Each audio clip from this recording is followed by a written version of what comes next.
you see another. Now, if you ever do go out there, the last time I was there was about 5 years. It was the only time I've been there was about 5 years ago. And I had to drive around and find these places largely on my own. Unfortunately, back then, this may have changed. There is not kind of a formal way to get a tour of the area and go out and see these various areas.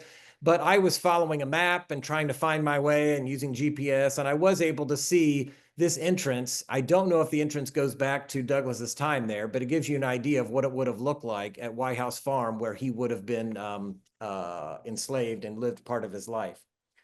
So we're looking at his childhood now from 1818 to 1833.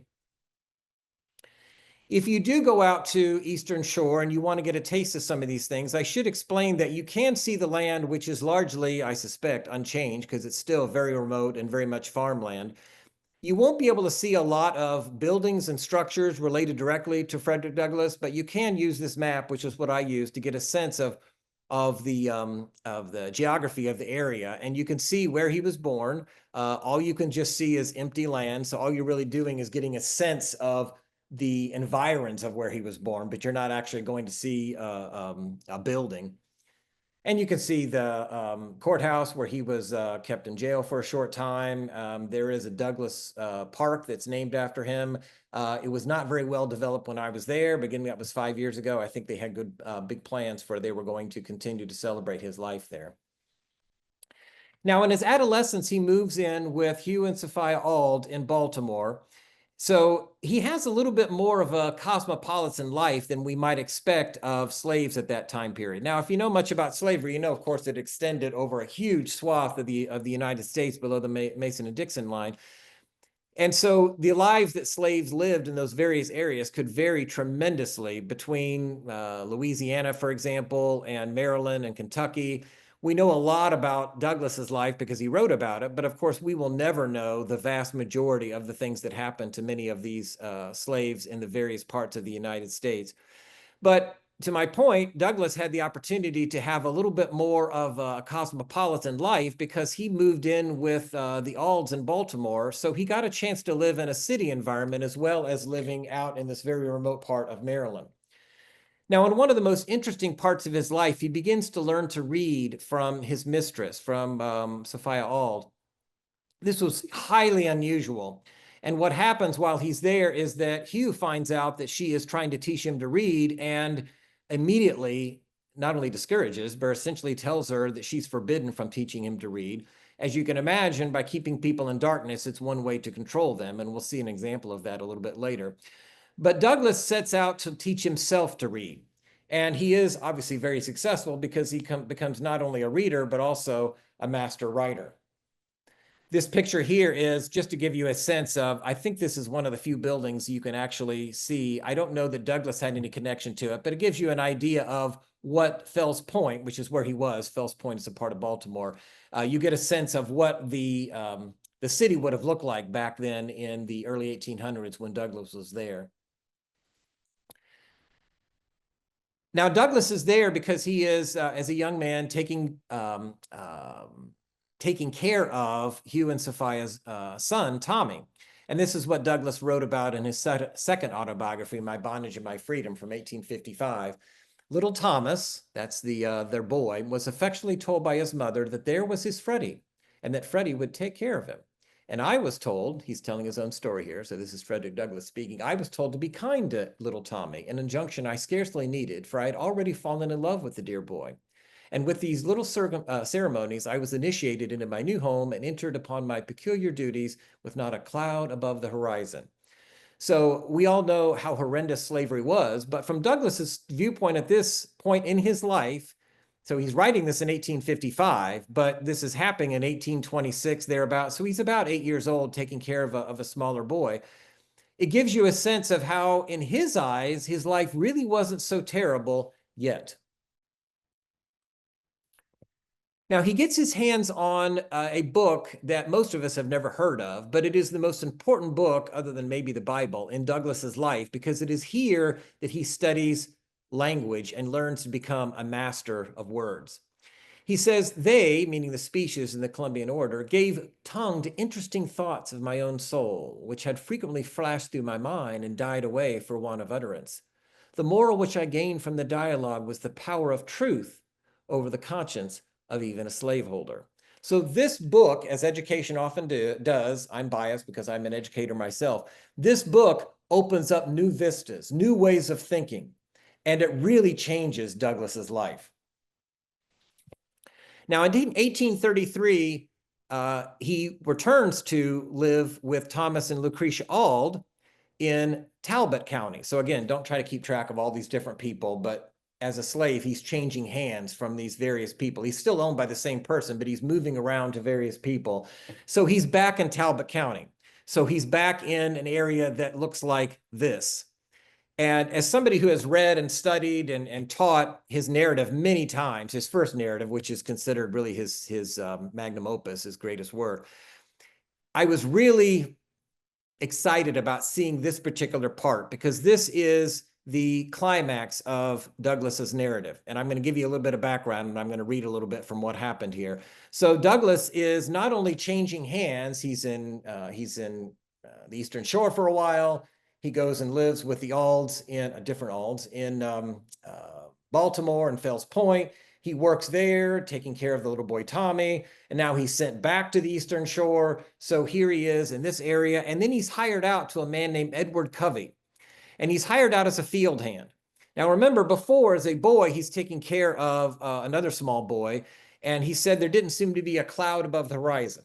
Well, now the clouds are coming in because he's working as a field hand, which most of us know would have been a horrible lifestyle in terms of the ways that they were treated, working from before the sun up probably until after the sun is down, incredible hours in unbelievable heat. If you've lived in the South as I have, and you can only imagine how hot it was. Well, Douglas is hired out to Edward Covey, and he is working in terrible conditions. Now look at the 1834, so he's about 16. He's a teenager at this point. And this is where he has the turning point of his life as a slave. Because what happens is that Covey hires him to work as a field hand, and at some point he is managing or trying to manage some oxen pulling a cart. And it's extremely difficult, and he loses control of the cart. And it goes into this area here. And again, these are pictures I took from the modern day, but I suspect it probably hasn't changed that much. And the cart is damaged. So he knows how horrible this is going to be when he tries to break the news to Covey. And as you can imagine, it does not go well. Douglas gets into a fight with Edward Covey. I'm going to back up for a second here. He gets in a fight with Covey and is, if you know anything about the history of slavery, that could be a death sentence. But Douglas has decided that he will no longer be a slave in form, that rather he is going to stand up and fight against his oppressor. And that's what he does. He tells the story that the two of them were fighting for 2 hours. Now, 2 hours is a long time if you've ever been in a fight. I've never been in a fight, but I have wrestled, and 2 hours is an incredibly long time. He may have been exaggerating there, but at any rate, he is in this long fight with Covey, and he succeeds in winning the fight, so to speak. Now, Covey would never tell anyone that, but Douglas successfully asserts himself in this fight against Covey. And this is what he writes about the experience. He only can understand the deep satisfaction which I experienced, who has himself repelled by force the bloody arm of slavery. I felt as I never felt before. It was a glorious resurrection from the tomb of slavery to the heaven of freedom. My long crushed spirit rose, cowardice departed, bold defiance took its place, and I now resolved that, however long I might remain a slave in form, the day had passed forever when I could be a slave in fact. This was the transformative moment that he tells in his narrative. It's really the most moving and the most transformative of the entire narrative. It occurs in chapter 10. By the way, if you're interested in reading Frederick Douglass's first narrative, and it's simply called Narrative of the Life of Frederick Douglass, I highly recommend you. It's fairly a short book, depending on the pagination, probably about 100 pages, 11, 12 chapters. And you really get a sense of what he was experiencing as a slave, including the transformation that he experiences here. Now, in 1836, between 1836 and 1838, he attempts to escape. He plans an escape with 5 others, but he fails. So Auld sends him to Baltimore. And of course, remember, he's been in Baltimore before. Before, he was taking care of little Tommy. This time, he's working in a shipyard. But as you can imagine, the kind of racism that existed back then and unfortunately still exists today, he was falling victim to attack by the white apprentices were there. So even though he was working as not as a field hand anymore, now he's working in the shipyard, he still has to deal with the oppression and the racism that would have been common at the time period. He is determined that he's going to escape. So he secures a sailor's protection document from a retired sailor from Fells Point. He dresses as a sailor, boards a train on September 3rd, and over the next 24 hours, he travels by train and ferry to New York. Now, we all know the geography of the United States. Maryland is just below the Mason-Dixon line. And so Maryland would have been a much easier place for most slaves to escape from. Not that all of them did. Of course, most of them did not escape. But this would have been easier in some respect than it would be to escape from, let's say, Georgia, South Carolina, Alabama. But it wasn't as easy as we might think, despite the geography. And Douglas explains this in his writings. In My Bondage and My Freedom, his second autobiography, he says the real distance was great enough. But the imagined distance was, to our ignorance, even greater. Every slaveholder seeks to impress his slave with a belief in the boundlessness of slave territory and of his own almost illimitable power. So a moment ago, I explained that ignorance is to the advantage of the slave owner and, of course, very much to the detriment of the slave. And part of that is the value of having knowledge. If you have knowledge of something as simple as geography, you would know that you are not that far from freedom. But if you're a slave and you really don't even know where you are, then slaveholders could take advantage of that and try to convince you in the boundlessness of slave territory and of the slave owner's almost illimitable power. So it was a way of using ignorance against the slaves. But, and Douglas writes about this at length in My Bondage and My Freedom, and the reason I'm quoting from this, I think it's so interesting to get the perspective of someone who's actually been enslaved. It's so easy for us kind of to second guess, and we look at the experience and we think, well, why didn't they just run away? Those are the kind of questions you get as a professor. Students were wondering, it seems so simple. And Douglas, I'm sure, anticipated those kind of questions because he is telling us some of the things he's kind of anticipating arguments and saying, no, it's not as easy as you might think. So he says the distance is not the chief trouble. The nearer are the lines of a slave state and the borders of a free one, the greater the peril. So even though it's close together, you think, well, it might only be 10 miles. But in that particular area, there are kidnappers who are infesting those borders. So it's like being in a war. You're trying to protect your boundaries. And this is the area where there would be the most scrutiny and it would be most dangerous if you were likely to be discovered. And as I said, they didn't know much about geography. So Douglas says, I knew something of theology, but nothing of geography. I really did not at that time know that there was a state of New York or a state of Massachusetts. I had heard of Pennsylvania, Delaware, and New Jersey, and all of the southern states, but it's ignorant of the free states generally. So this kind of a naivete would definitely work against a slave who was interested in trying to achieve his freedom. Now, by the way, if you do take my advice and you read the narrative of the life of Frederick Douglass, which again is his masterpiece, you will be disappointed. You will not be disappointed by the gripping story and how beautifully Douglass writes and all of the insights that he provides into slavery and into human nature. But you will be disappointed because he does not explain how he escaped. How do we know? Because he writes about it later on. But in his initial narrative, he made a point of not telling how he escaped because he didn't want to endanger the opportunities of slaves he had left behind. By revealing some of these details, he may have actually made it more difficult for other people to escape, or he may have exposed people who were involved with helping him.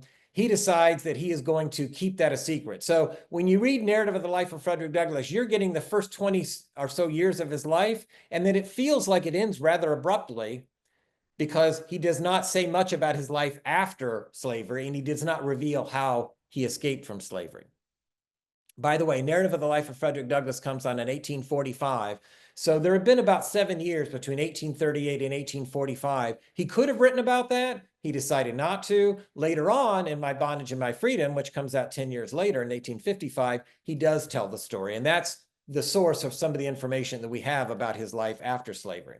And by the way, it's also a little unusual most people write one story and then they write another. Douglass kept telling his story, but he could add to it. So if you read My Bondage and My Freedom, you will be reading some of the same material he covered in Narrative of the Life, but you'll also read some new material. I recommend both books. My Bondage and My Freedom, even though he's writing about some of the same material, there's a lot of new material in My Bondage and My Freedom. This is what he writes about the fear of trying to escape. The case sometimes to our excited visions, meaning him and his fellow slaves who were interested in escaping, stood thus: at every gate through which we had to pass, we saw watchmen.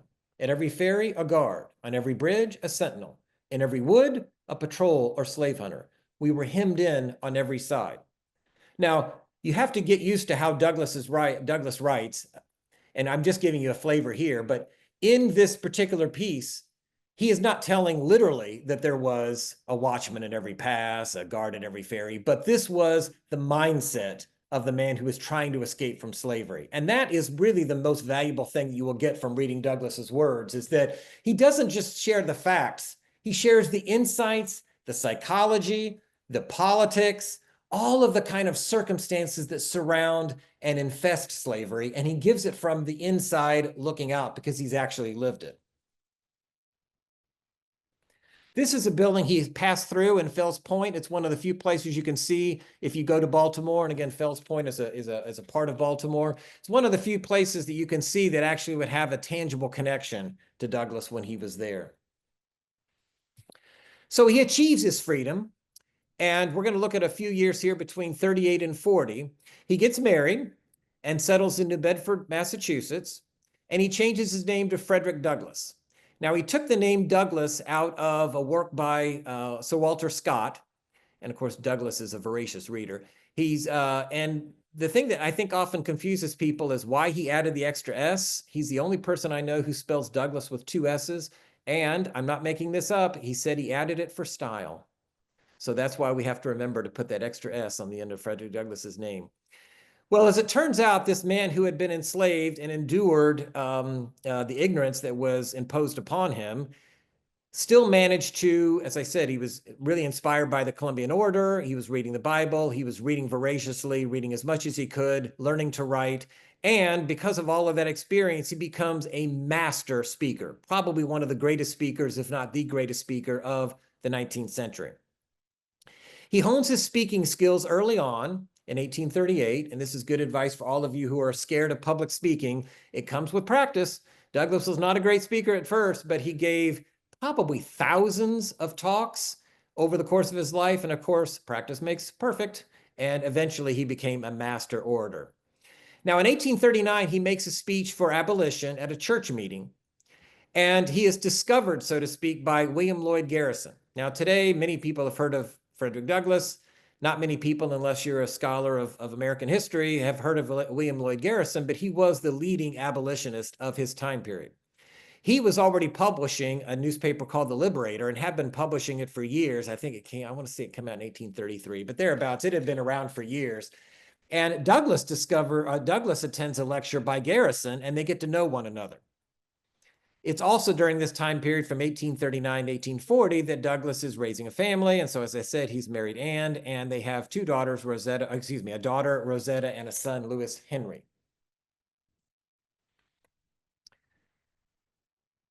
So Douglass is learning to become an orator. By the way, this is a book I highly recommend. I'm not finished with it yet, but it's a wonderful book, David Blight's book, Frederick Douglass, Prophet of Freedom, which is a biography of Douglass.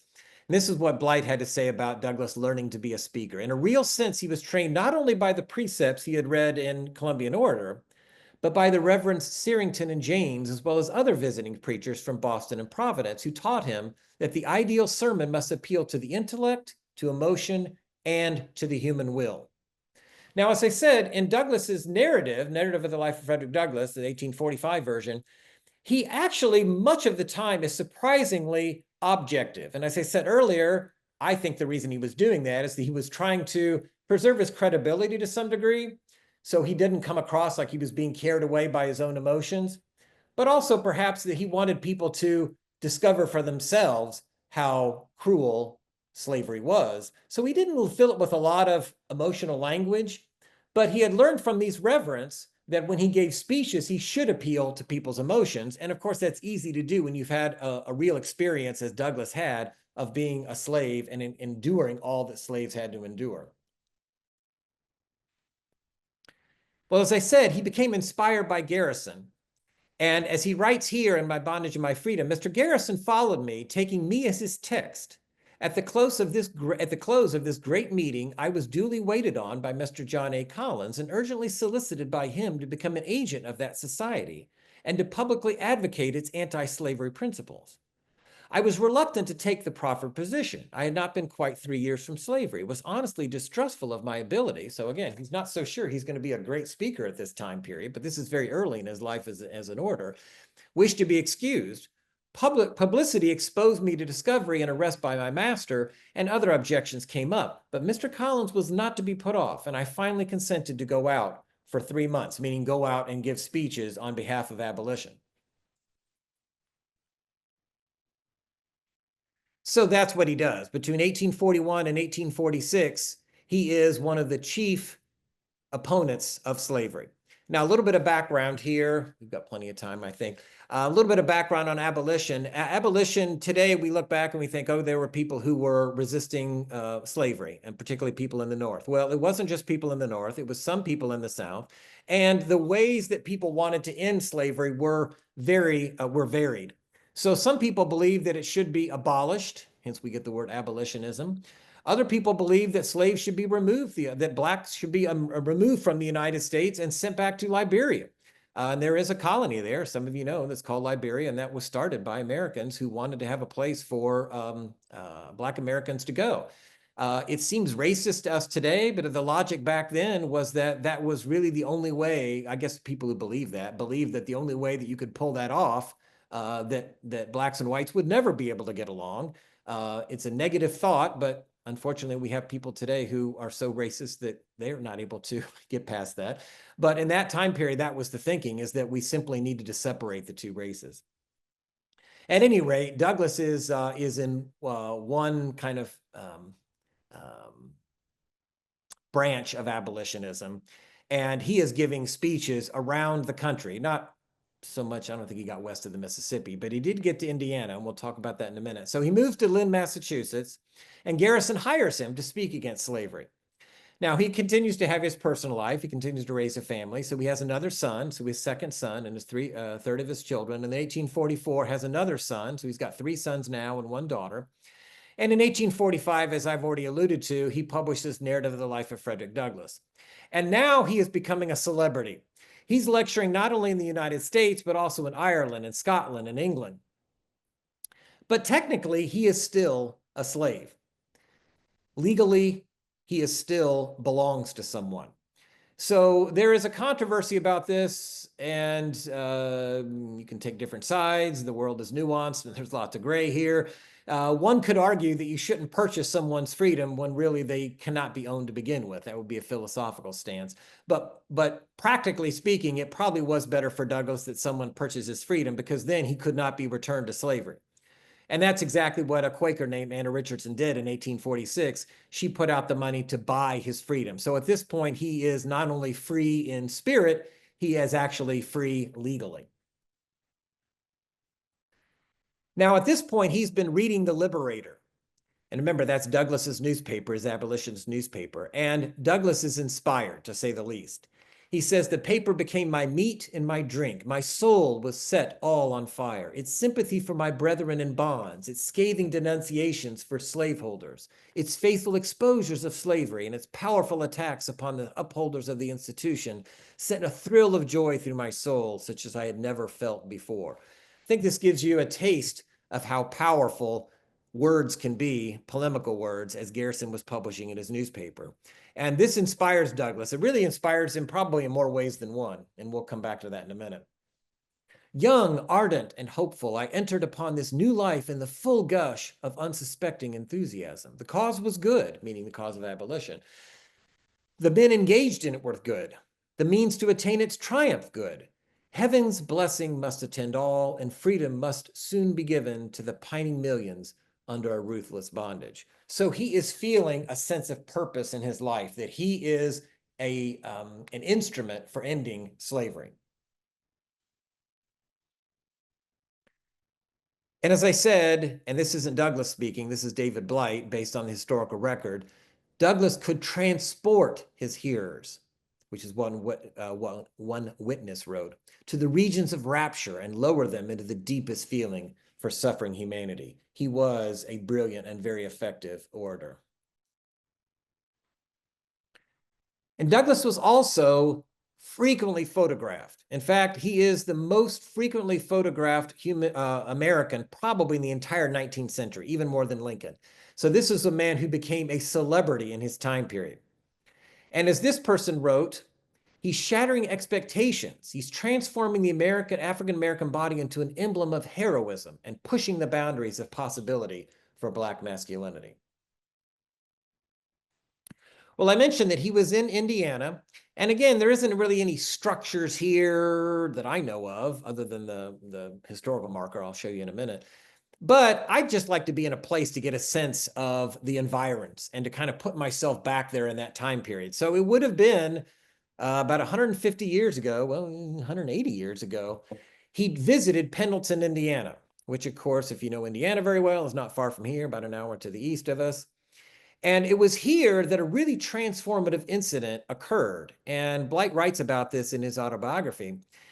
A mob from Anderson began destroying the platform. As you can imagine, it's Indiana, so technically it's the North, but not everybody in the North is in favor of abolition, obviously. It's not as simple as black and white, so to speak, North and South. And so there is resistance to the abolitionist movement. And a mob begins destroying the platform where the speakers are supposed to be standing and giving their talks. Douglas actually entered the fray and suffered a broken hand. So Indiana plays a really important role in the life of Frederick Douglass, not simply because he was physically injured, but because, as David Blight says, that encounter may have actually shaped Douglas's position on peaceful non-resistance. Now, of course, this is long before Gandhi, long before Martin Luther King. It's even before Thoreau writes his civil disobedience essay. I'm simplifying. There are two ways to take a stance on something. One is peaceful non-resistance, which is the way of Gandhi and the way of Martin Luther King. And the other way is violent resistance. Now, I'm not a man of violence, but I do understand that when it comes to, you take the Revolutionary War, for example, when it comes to certain kinds of oppression, some would argue that that is the only way to achieve change. And this is a fascinating philosophical question we're not going to get into now. But my point is that Douglas had been in the camp of peaceful non-resistance, but after this physical altercation that he got into, his thinking changed somewhat. I do encourage you to go out and see it. Again, I don't want to set your sights too high. You're not going to see, fabulous structures and a lot of history of Douglas there, but you will be able to go to a place that's fairly nearby and get a taste of this particular period in Douglas's life. And there is a sign there, a historical marker that you can see, 1843, and at the end you see there the reference to Frederick Douglass. So a crowd gathered near here to listen to George Bradburn, William White, and Frederick Douglass.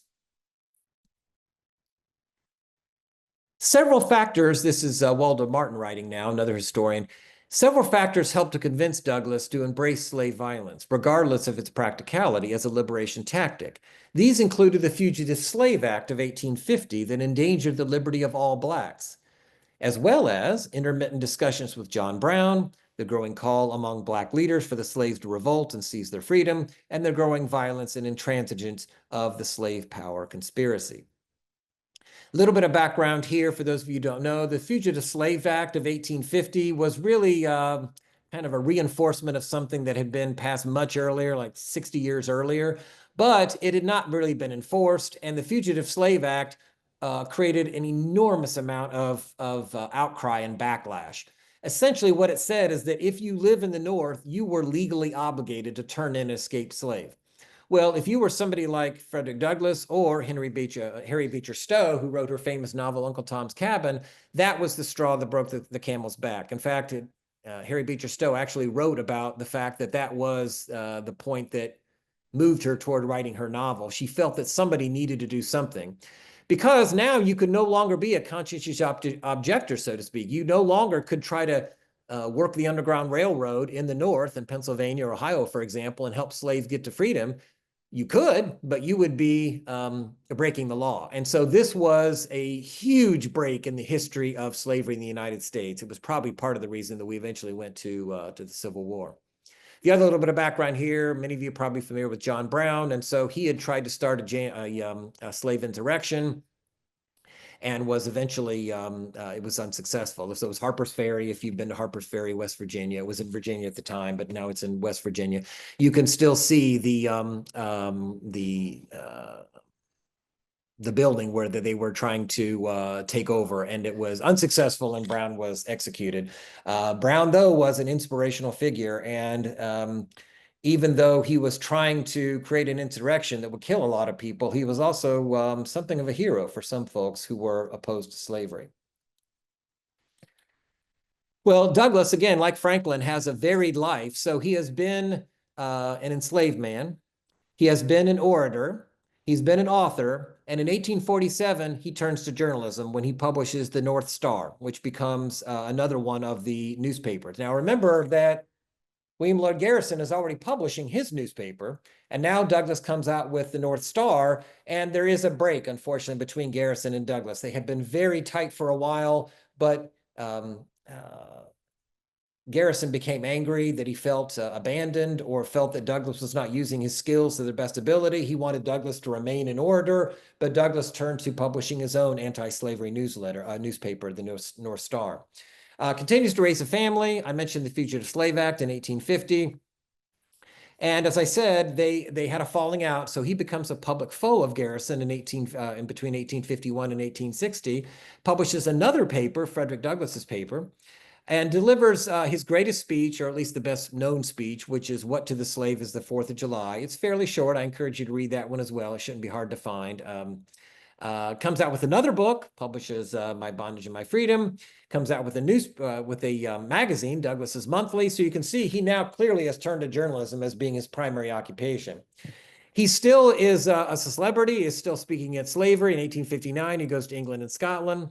His house burns down in 1872. He moves to Washington, D.C. You can see his house there. I think it's a national park or national historic site there in Anacostia, near Washington, D.C. And in 1870 to 1874, he edits the New National Era. So you see a lot of his connections with journalism here.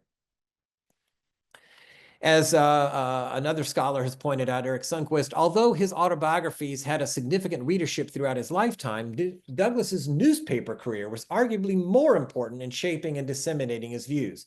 Again, here's the power of the press, the power of the written word.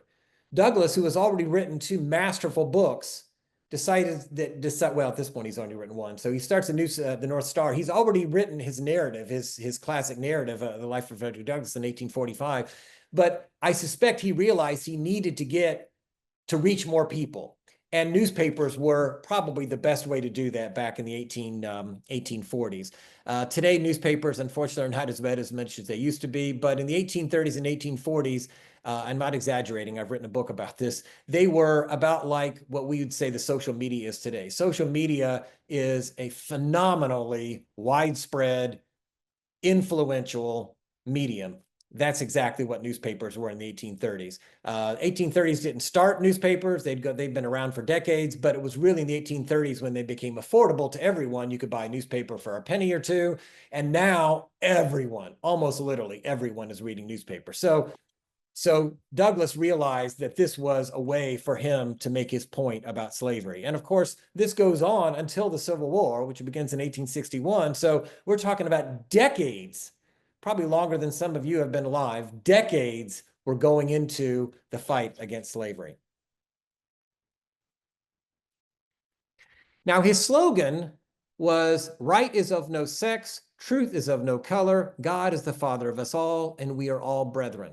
I like to emphasize this because Douglass was arguing not just for the rights and equality of Black men and women, but also for women's rights, for example. He was looking for freedom for everyone. He was really way ahead of his time. And as Sharon Murphy has written, his life and his work demonstrate the best and the most courageous in American activist crusading journalism. So he's an activist, he's a crusader, not just for some Americans, but for other Americans who were also marginalized. They show what the power of the press, harnessed in the cause of the oppressed, could do. And here is a little segment or a little excerpt from his speech I mentioned a minute ago. What to the American slave is your 4th of July?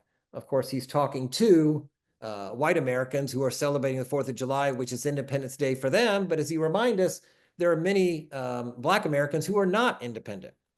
I answer, a day that reveals to him more than all the other days of the year, the gross injustice and cruelty to which he is the constant victim. To him, your celebration is a sham. Your boasted liberty and unholy license, your national greatness, your swelling vanity. For it is not light that is needed, but fire. It is not the gentle shower, but thunder. We need the storm, the whirlwind, and the earthquake. The feeling of the nation must be quickened. The conscience of the nation must be roused. This is 1852. There has been movement for abolition for decades, and still they are 9 years away from the Civil War. This was a long-standing period of American history. As we wrap up his life and wrap up the talk here, in 1881, he comes out with his third autobiography, Life and Times of Frederick Douglass, becomes a recorder of deeds, and now he's getting into government service. His wife dies in 1882. He marries marries Helen Pitts in 1884, becomes Minister General and Consul General to Haiti, and then finally dies in 1895. And at this point, he is 78 years old, thereabout 77 years old. So despite everything that he faced over the course of his life, he managed to live to a ripe old age. So we're going to stop there. I'm going to stop my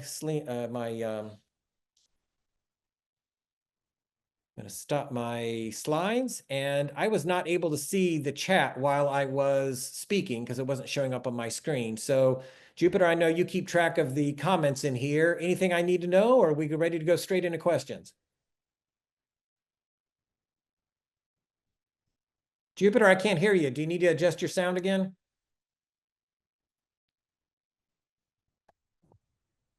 Can you hear me now? Yes. Thank you. Jane asks, did Massachusetts protect escaped slaves from abduction? There were many people in Massachusetts who would have wanted to do that. Legally, they were not allowed to do that, according to the Fugitive Slave Act of 1850. And I got to try to remember, I think Harry Beecher Stowe was living, I can't remember if she was in Massachusetts at the time. She may have been in Cincinnati at that time. But at any rate, a lot of people reacted the way she did, because even though you could participate in helping slaves achieve their freedom, you would literally be breaking the law.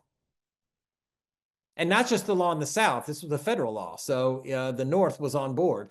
I am not a political historian. I'm sure that political historians could explain all the finagling and the deal making and so on and so forth that went into that type of thing. So you were trying to accommodate both sides of the country. Linda, I appreciate your comment here. I'm going to read it aloud. Global slavery is actually more prevalent now than in Douglass's time. And while there are similarities and differences in experiences, they are all built on vulnerability and greed and barriers to escape that are real or are mental constructs created by perpetrators. Thank you. It's a good reminder for all of us to understand that we might think historically slavery is over. It is not over. Today, we often call it by the name of human trafficking. A good friend of mine and a former colleague is very involved in trying to end human trafficking, or at least serve often it's women, not always, who are made victims by this. So we should remind ourselves and be aware, as Linda tells us, that slavery, unfortunately, is not over. And it continues to benefit from some of the same kinds of oppression that the American slavery did. I have a question about Anna Richardson. What was their connection? How well did they know each other?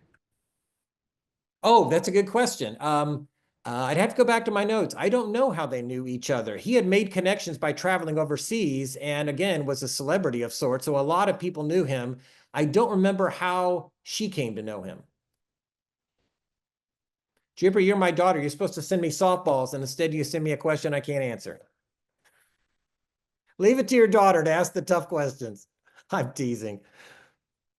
My friend Chris Young is here, and as he says, abolition societies continue. Chris, I don't want to put you on the spot, but you're the historian of the bunch. You want to weigh in on any of this? Did I get anything wrong?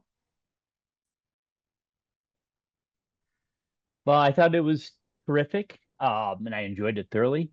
No, there wasn't anything wrong. I just wanted to add, Linda's comment. I always bring this up to my students when we talk about, slavery, and they get, they kind of get, up in arms about it. And I'm like, if you're interested in this, there are still abolitionist societies, and there, slavery is, more prevalent today, as Linda points out, and that's a truth. And we still participate in some of those economies, whether it's we're enjoying shrimp or whatever it might be. And so I thought Linda's comment was interesting.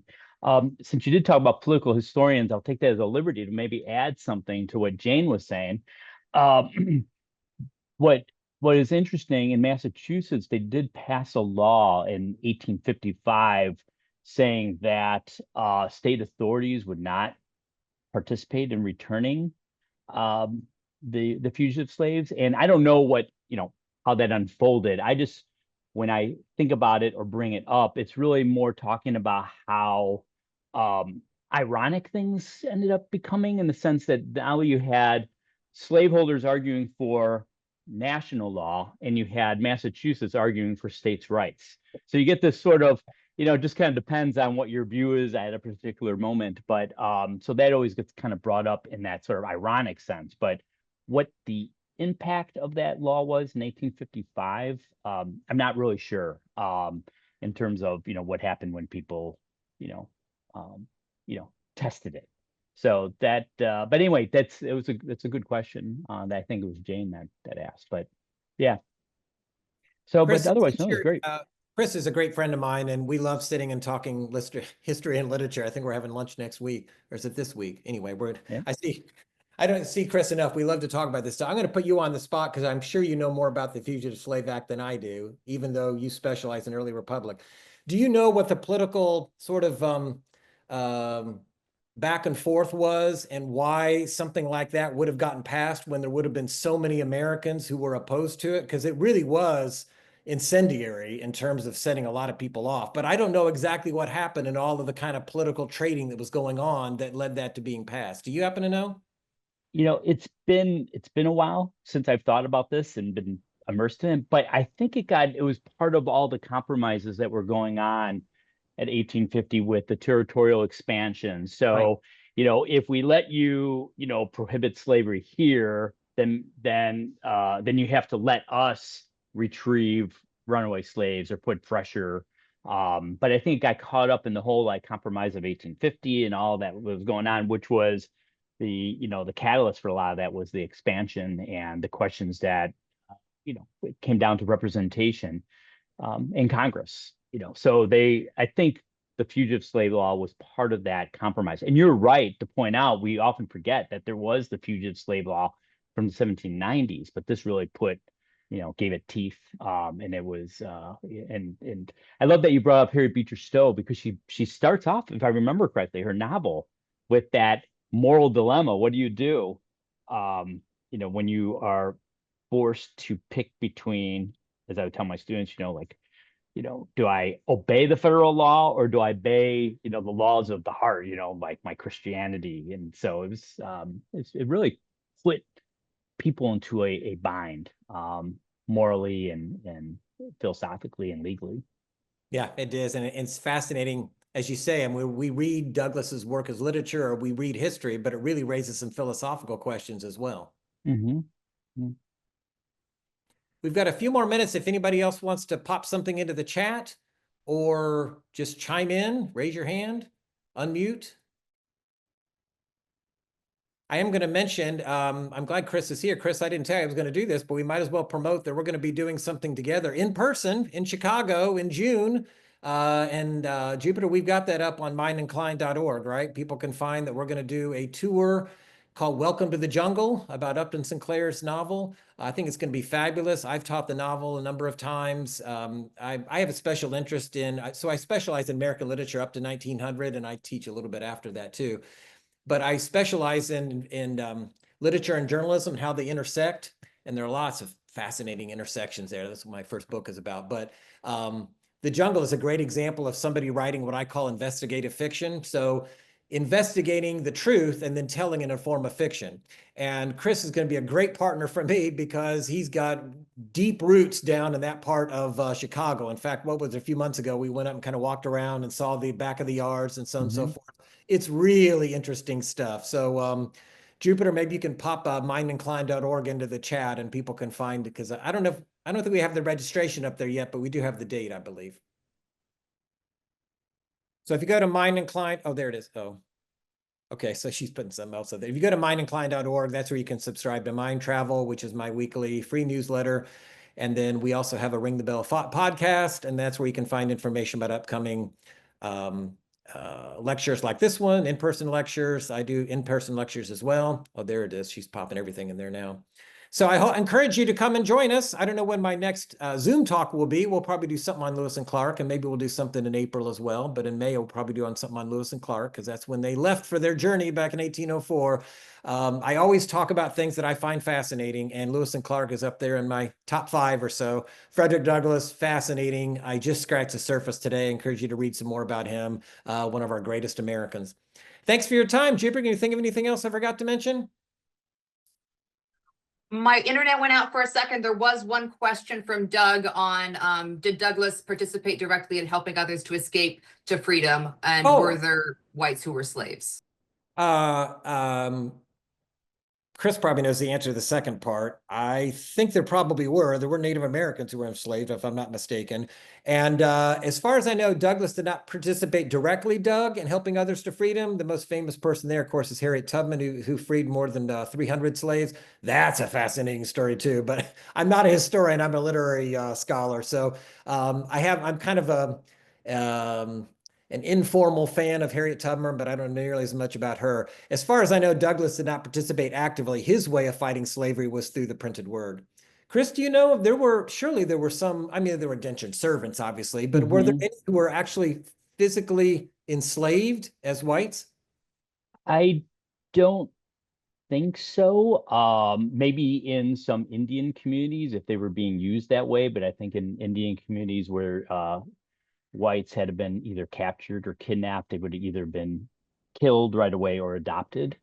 But there would have been slaves, well, now freedmen owning Black slaves in maroon societies in the South, where they would kind of set up in a swamp area, and like a hierarchy would develop just like in any other society, but it would include slaves. So you did have that, but whites being kept as slaves, I don't recall any of that beyond indentured servitude. And that was part of the reason they had to kind of clarify those things in the 17th century, because it became, you had to clarify who could be owned and who could not be owned. And it became race after a number of slaves became Christians, because it was before you couldn't enslave a Christian. But then when a number of people converted, then it became more racial. There's other reasons behind that too, but that was one of them. Thanks, Chris. You came as an audience member and you wound up being a co-lecturer. So. Thank you, Mark. I like to lean on other people's expertise, because I will be the first to tell you I love history, but I'm not a historian, but I can talk about literature all day long. Okay, well, I invite you to subscribe to Mind Travel. We're going to have one more column this coming Saturday, podcast about Frederick Douglass and the power of the word. And then we're going to turn to some other great Black writers, Paul Laurence Dunbar and Gwendolyn Brooks. So you have that to look forward to for the rest of Black History Month. Great to see you all. Thanks for being here. Bye-bye.